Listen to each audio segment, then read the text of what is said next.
السلام علیکم ورحمۃ اللہ نحمدہ ونصلی علی رسولہ الکریم اما بعد فاعوذ باللہ من الشیطان الرجیم بسم اللہ الرحمن الرحیم رب اشرح لی صدری ویسر لی امری واحلل عقدۃ من لسانی یفقہوا قولی۔ کتاب ریاض الصالحین پڑھ رہے تھے، پہلی جلد ہے اور باب اس کا تھا بابن فی بیان کثرت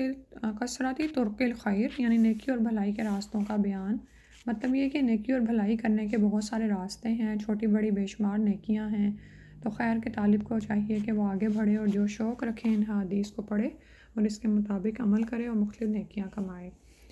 تو آج اس سلسلے کی رابعہ عشرہ 14ویں حدیث ہم نے پڑھنی ہے اور اوورآل اس کتاب کی یہ 130 نمبر حدیث ہے۔ پڑھتے ہیں۔ وَأَنْهُ عَنْ رسول اللہ، یعنی پچھلے ہی راوی سے روایت ہے، قال الصلاۃ الخمس والجمعۃ إلى الجمعۃ ورمضان إلى رمضان مکفرات لما بینہن اذا اجتنبت الکبائر، رواہ مسلم۔ حضرت ابو ہریرہ رضی اللہ عنہ سے روایت ہے، رسول اللہ صلی اللہ علیہ وسلم نے فرمایا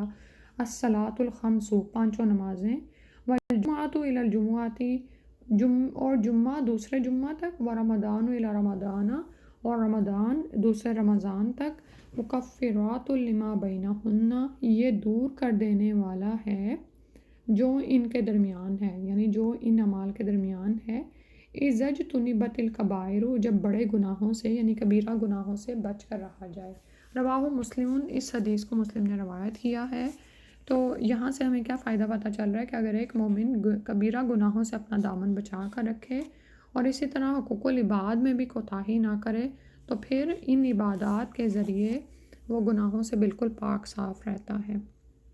سبحان اللہ۔ اور آپ یہ دیکھیں کہ جب انسان گناہوں سے پاک ہوتا ہے تو پھر اس پر اللہ کی رحمت آتی ہے، اور ہم میں سے کون نہ چاہے گا کہ اس پر رحمت آئے، ٹھیک ہے۔ تو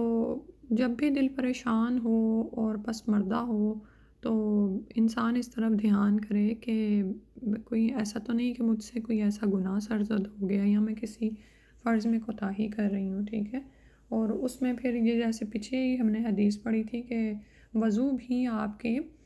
تمام گناہوں کو صاف کر دیتا ہے، ٹھیک ہے۔ تو دل پریشان ہو، پسماردہ ہو، اپنے ہی گناہوں سے جب بے چین ہوں تو اٹھ کر انسان وضو کرے، دو نوافل ادا کرے، اور پھر یہ کہ یہاں پر ذکر آ رہا ہے پانچوں نمازیں، یعنی ہر فرض نماز کے درمیان کے جو گناہ ہیں وہ معاف کر دیے جاتے ہیں۔ یعنی جب بھی انسان نمازوں کی پابندی کرتا ہے تو بیچ کے جو چھوٹے گناہ معاف ہوتے چلے جاتے ہیں، اور اسی طرح ایک جمعہ دوسرے جمعہ تک گناہوں کے کفارے کا باعث بن جاتا ہے، ٹھیک ہے۔ اور رمضان دوسرے رمضان تک، یعنی مکفرات، یعنی یہ گناہوں کو دور کر دیتا ہے۔ لیکن شرط کیا ہے؟ اذا اجتنبت الکبائر، جب کبیرہ گناہوں سے بچا جائے، کیونکہ کبیرہ گناہوں کی باقاعدہ پھر وہ معافی ہے، توبہ کرنی پڑتی ہے اور ایمان کی تجدید کرنی پڑتی ہے۔ بعض اوقات ایسا کبیرہ گناہ ہوتا ہے کہ وہ لوگوں کے حق میں ہوتا ہے، تو ان کے حقوق میں جو کمی تلافی کی ہوتی ہے اس کو پورا کرنا پڑتا ہے، ٹھیک ہے۔ لیکن جہاں تک صغیرہ گناہوں کا معاملہ ہے، اور یہ تو آپ یہ دیکھیں کہ ہم بہت کوشش بھی کرتے رہیں پھر بھی ہم سے کوئی نہ کوئی ایسے گناہ ہو جاتے ہیں جو یعنی جان بوجھ کے نہ بھی کیے ہوں، لا علمی میں سرزد ہو جاتے ہیں۔ تو ان کی معافی کے لیے اللہ سبحانہ وتعالیٰ نے ہمارے لیے کتنی خوبصورت عبادات رکھ دی ہیں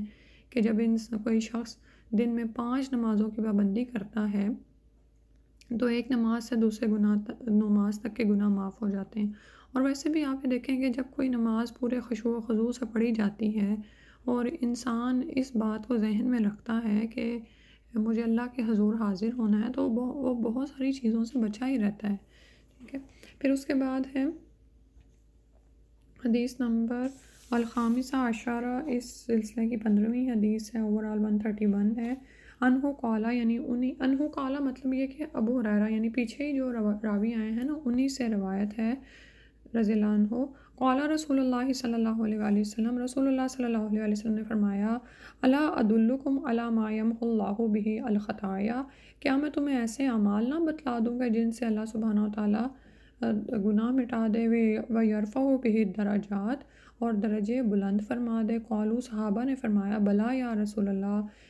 جی کیوں نہیں ہے اللہ کے رسول صلی اللہ علیہ وآلہ وسلم۔ قال اسباغ الوضوء علی المکارہ،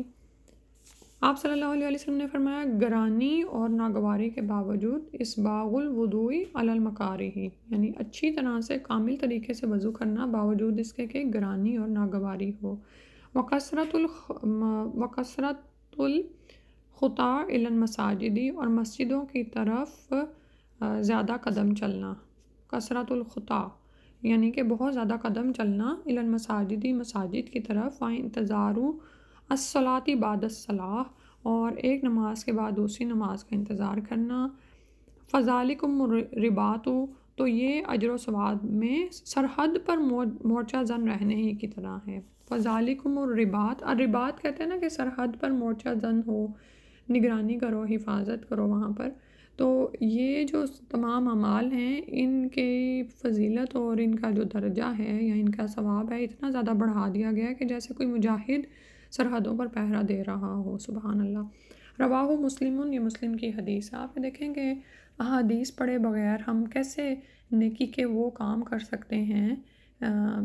جو کہ کرنے آسان ہیں، اور ان کے درجات، ان کا ثواب اور ان کی فضیلت اتنی زیادہ بڑھا دی گئی ہے، ٹھیک ہے۔ تو لیکن جب ہمیں کاموں کی اہمیت اور فضیلت کا نہیں پتہ ہوتا تو ہم غفلت کے مارے ان کو چھوڑتے رہتے ہیں، ٹھیک ہے۔ تو حدیث کا سیکھنا، سکھانا، اس کو آگے پہنچانا، اس کا پڑھنا کتنا زیادہ ضروری ہے۔ اور اللہ کے رسول صلی اللہ علیہ وسلم کے بتانے کا انداز دیکھیں، کہہ رہے ہیں الا ادلکم علی ما یمحو اللہ بہ الخطایا، یعنی پہلے ان کو جیسے صحابہ کو نا تحریک دلا رہے ہیں کہ کیا میں تمہیں ایسے اعمال نہ بتاؤں گے جن کے کرنے سے اللہ تعالیٰ گناہ مٹا دے، وہ یرفع بہ درجات، اور درجات بلند کر دے۔ ہم میں سے کون نہیں چاہتا کہ اس کی خطائیں معاف ہو جائیں اور اللہ سبحانہ تعالیٰ اس کے درجات بلند کر دے، ٹھیک ہے۔ تو یہ فرما کے تو صحابہ تو فوراً بولے بلا یا رسول اللہ، ہاں کیوں نہیں یا رسول اللہ۔ تو پھر فرمایا ہے گرانی اور ناگواری کے باوجود مکمل وضو کرنا، ٹھیک ہے، یعنی تنگی یا تکلیف ہو رہی ہے لیکن پھر بھی مکمل وضو کرنا۔ اور اس کے فائدے و مسائل ہی پڑھ لیتے ہیں، اس میں یہ ساری چیزیں بیان ہوں گی کہ آخری چیز انہوں نے پہلے بیان کی ہے فذالکم الرباط، رباط سرحد پر مورچہ زن رہ کر سرحدوں کی حفاظت کرنے کو کہتے ہیں، یعنی جہاد کا مسلسل عمل ہے جس کی دوسری احادیث میں بہت زیادہ فضیلت وارد ہوئی ہے۔ تو اعمال صالح اور عبادت پر مواظبت یعنی ہمیشگی کو رباط کے ساتھ تشبیہ دی گئی ہے، ٹھیک ہے۔ آپ یہ دیکھیں کہ یہ جب ہم ایک نماز پڑھتے ہیں نا اور پھر ہم دوسری بھی پڑھتے ہیں تو وہ ہمارا جو سارا بیچ کا وقفہ ہے نا وہ بھی عبادت اسی حالت میں لکھا جا رہا ہوتا ہے، کیونکہ ہم دوبارہ پلٹ کے اللہ کی طرف جا رہے ہیں، اللہ کی طرف جا رہے ہیں، ٹھیک ہے۔ تو جیسے کوئی شخص رباط پر ہے یعنی سرحدوں پر پہرا دے رہا تو وہ مسلسل وہاں پر نگرانی کر رہا ہے نا، تو اسی طرح جب آپ کوئی عمل کر رہے ہیں نا تو اور آپ اس کو مسلسل اور یعنی استقامت کے ساتھ اس پہ لگے ہوئے ہیں تو آپ کو بھی ویسا ہی ثواب مل رہا ہے۔ ایک نماز سے دوسری نماز تک آپ مسلسل وہ ہیں اس میں حالت میں، پھر اسی طرح سے جیسے ابھی اوپر والی حدیث ہم نے پڑھی ایک جمعے سے دوسرے جمعے تک، یہاں پھر آپ یہ دیکھیں کہ ایک دن ہم دین کی کلاس سیکھتے ہیں، اس کے بعد پھر اگلے دن سیکھتے ہیں، یا اسی طرح جمعے والے دن ہم حاضر ہوتے ہیں، پھر اگلے جمعے کو پھر انسان حاضر ہوتا ہے۔ تو یہ سارا کیا ہے کہ جب وہ کسی عمل کو مستقل کرتا ہے نا، مستقل بنیادوں پر، تو اس کا اجر و ثواب اتنا زیادہ بڑھ جاتا ہے، ٹھیک ہے۔ اور مکارہ پر ناگواری اور مشقت کے باوجود مکمل وضو کرنے کا مطلب ہے کہ مثلاً سخت سردی میں تمام اعضاء کا صحیح طریقے سے دھونا نہایت گراں گزرتا ہے، لیکن ایک مسلمان اللہ کی رضا کے لیے ایسے کرتا ہے تو اس لیے اس کا اجر بھی بقدر مشقت زیادہ ہوگا، ٹھیک ہے۔ اور اسی طرح